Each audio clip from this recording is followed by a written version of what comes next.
Hello, this is Beloved Unveiled, and I am Valencia Benavides. I have Kim Daniel here with me today, and we are standing in for Cynthia Borsellino. Welcome, Kim. Thanks for being here. Love it. So today I felt led to share an experience that I had early on in my walk with Jesus. And I had it's been many years ago at this point, but I just gotten married. And my husband and I were living in our first little rental together. And I feel like it was just a time, there was a lot going on. I was trying to get a job, and he was working. I was by myself a lot. And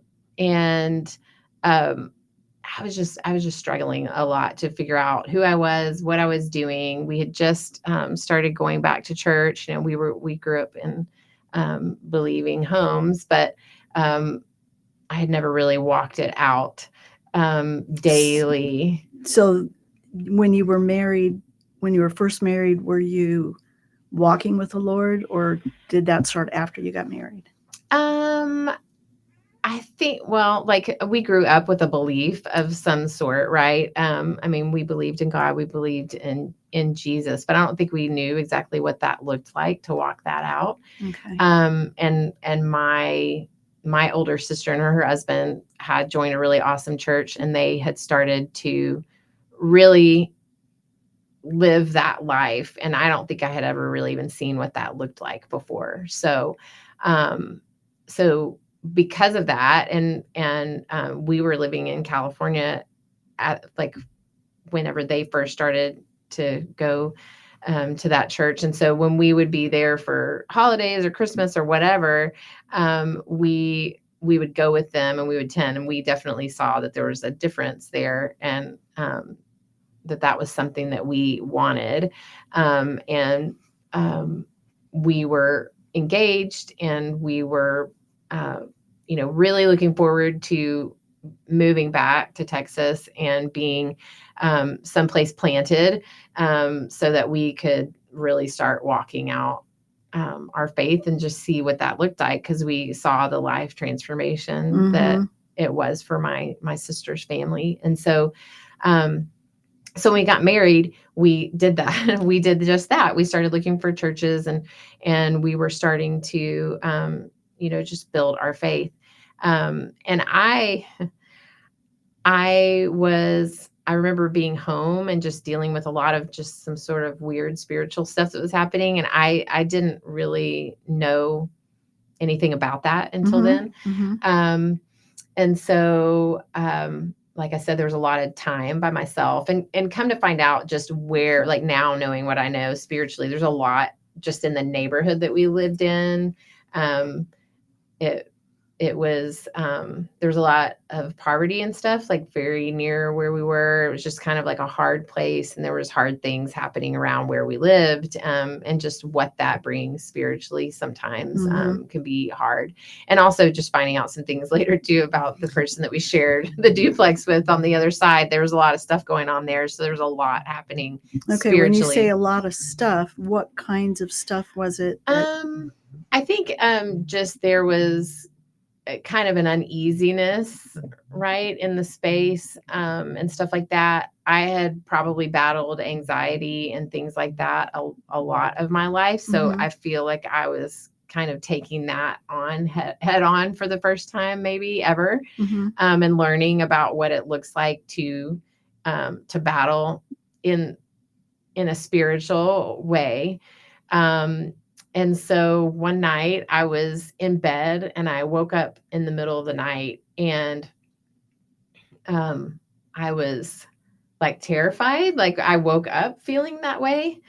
And I looked across my room, and in this corner, it sounds so wild, but in this corner, I saw what was like a shadow with eyes, if that makes sense. So it was pretty jarring. I mean, as a baby Christian, I was like, whoa. So you knew you were awake, and it wasn't a dream. No, I was very much awake. Okay. And I sat there with my, covers pulled up to my face. Now I was for sure an adult at this point Okay. because I was married. But I mean, it was pretty terrifying. And I'm just thinking, okay. I'm sort of panicking. I remember trying to wake up my husband, and that was not working. And so I was like, okay, all right, Lord, like it's here, but I'm supposed to have power over this.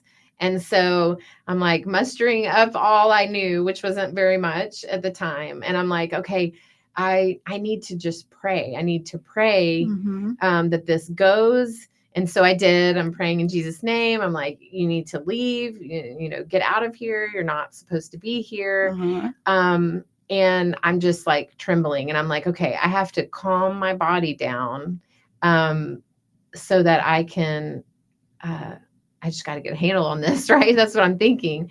So I switch on the light switch, and I had been reading this book that's called Art and Fear.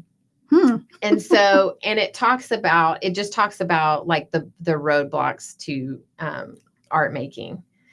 And so I had been reading that, and for whatever reason, I felt like I was supposed to open the book, and also just like thinking, okay, what can I do to calm myself down, focus on something else. Mm-hmm. And so I open it and I look to the next page. I had read through like, the page that I had marked, and I flipped the page and I find this quote. And it's a quote from the Scottish Himalayan expedition. I'm not sure, by W.H. Murray. I'm not sure if you're familiar with it. It's pretty well known, apparently. But anyway, it says, until one is committed, there is hesitancy, the chance to draw back, always an effectiveness concerning all acts of initiative or creation. There is one elementary truth, that the moment one definitely commits oneself, then providence moves too. All sorts of things occur to help one that would otherwise never have occurred. A whole stream of events issues from the decision, raising in one's favor all manner of incidents and meetings and material assistance which no man would have believed could have come his way. Whatever that you think you can do or believe you can do, begin it. Action has magic, grace, and power in it. And anyway, so that's in this book. And of course, I'm thinking, I'm totally blown away at this point because this particular quote has already a history for me. A previous employer, I was going through a really hard time, and I was trying to figure out what I needed to do creatively. And because of just for work, I had gotten out of college and really just wasn't sure what I needed to do. And she had given this quote to me, and it was sort of like, take heart and be courageous to step out because things will move in to assist you. Mm-hmm. And so she wasn't necessarily like walking with God per se, but I had put this in a lot of, and in like a couple of my paintings had sort of issued from this thought because it was really new to me. And it held a lot of weight for me. So I remember thinking, what? This is unbelievable that this is in this book that I'm reading right now. And of course, I'm just learning about like how God weaves things and how he, brings chance meetings and all these divinely appointed things into your life. And so I'm thinking, gosh, like, was this like an attempt to make me blocked from this? Because I was really trying to like walk out what I felt like my calling was. And I was just trying to figure out what that was. And I still, to this day, am not 100% sure what that particular excerpt from the book, this quote was supposed to, how that relates to the spiritual encounter. But I know that I was supposed to see that right then. And I know that, that the following day, I was fully awake again. I had like this vision of this yellow, like it almost looked like if dye is dropped into water, it Mhm. went into that corner and it like moved around in that corner. Hmm. And it was almost like it made like a circle around where that thing had been, and then it just closed in on it. Wow. And I just had a sense like that it was like angelic or something, and that it was cleansing that area, and that I could feel safe in my space again. Like Mhm. we were like newlyweds. We just moved into this house, and I was clearly freaked out. So, anyway, I felt like I was supposed to share that. I don't know who that's for today, but it was a wild experience to say the So least. we definitely know that we live in a spiritual realm, and having physical bodies doesn't stop that from being. Yeah.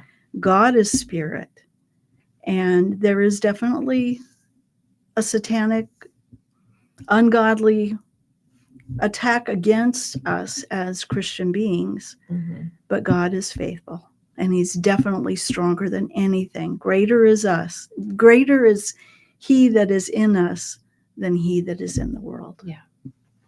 Yeah.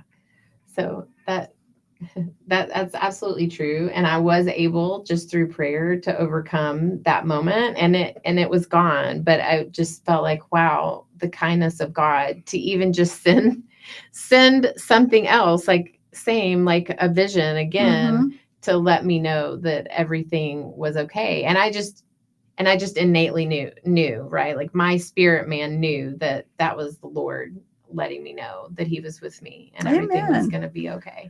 So that was the first step, and then it has grown since then. Yes, it has, but that was the first one. It was a biggie, and I'll never forget it. But thanks so much for letting me share that with you today. Um, and uh, if you need to get in touch with us, please reach out to us at belovedunveiled@protonmail.com. Belovedunveiled@protonmail.com. Kim, thanks so much for being here.